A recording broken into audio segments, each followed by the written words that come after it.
Una sa tanan, ay nalang na ninyo tagda akong bugas, kaya una tayo mahimo, nitubo na yun siya pagmata na ko karon lang, huwa kaayo, so diha na lang nasa na siya. Ang akong hisgutan karon kay about ng mga OFW. Parehan ako, OFW ko.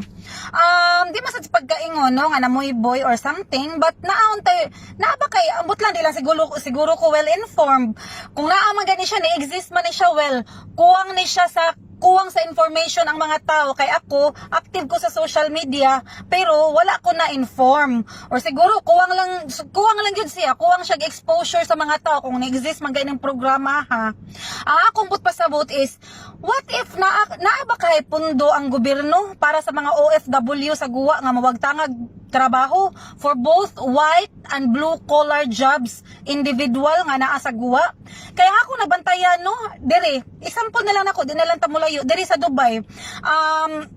Kung mawadaan og trabaho ang tao ba, mapunay in taon og mangayo, like naamang ko yung mga apel man ko og community groups, like kanang mga barter group, mga buy and sell group, ingon ana sa Facebook, naa gyud in taon kay makita na mga tao nga kana bitong mga nawagtangag trabaho, unya magpunay na lang pangayo og kanang load sa ilahang kana bitong sa null card nila para sa train, sa metro station, ang uban mangayo lang og kanang pangbugas, ana, maluoy ta nya. Kung buto na hunaon sa naapa na sila trabaho, kung dako kay na sila nga contributor sa atong pundo sa gobyerno sa Pilipinas. Nya active gyud gituman tanan ng mga bayranan mga OSC pa imuha og uban-uban pa, pero sa tan-aw nako kung kami na magkinahanglan na OFW diri murag less man kay tanan ang tabang nga among madawat kung naa man gani. For example, na ako'y mga kaila diri mga amiga nga nawagtangag trabaho due to closure sa ilang employer or maski unsa pay hinungdan, matagbo og panguntak sa mga kaila nga kanang mangutang. Unya ang ilas ang gikontakan sad utos ang nagkinahanglan, di ba? Kay syempre sa labi na karon nga padung pa lang ta mo recover gikan sa pandemic. Unta naauntay something like pundo ang gobyerno nga ibutang sa atong Philippine Consulate nga ang mga tao nga nawagtangan og trabaho kana bang makaloan depende na sad sa salary bracket or i-base na siya sa pinakalas na salary nimo nga nadawat og sa imong profession. Syempre as I've said, depende na sa salary bracket og sa nature sa imong work. Kay daghan sa kikog nahibaw-an diri na engineer, accountants, architects nga nawagtangan sa trabaho and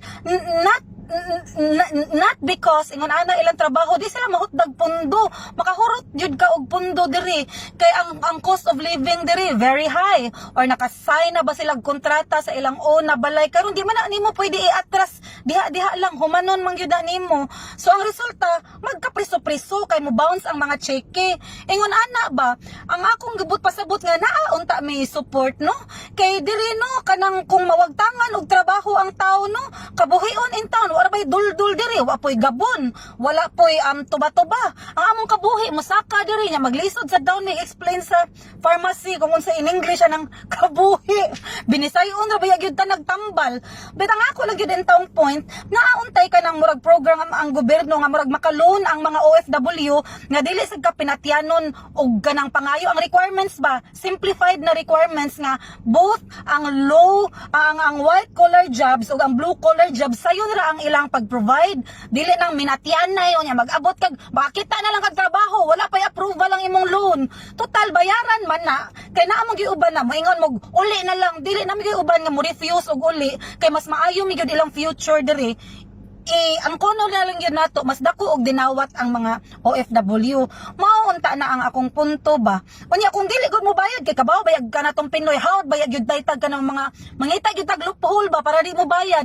Di makuha na lang na sila, ibana sila og certain period nga dili na sila makaloan og usab with the same program og ang program sa Pilipinas like SSS or Pag-ibig, ingon ana, na certain period or ban for life nga dili na makaloan sa gobyerno kay gitabla ang utang. Ingon ana ta ba? Sakto ba ko? Or so, nahinaot ko nga make sense akong gisulti kay murag mao jud na ako nabantayan diri ang tao kabuhion kada mawagtangan og trabaho unya wala may assistance.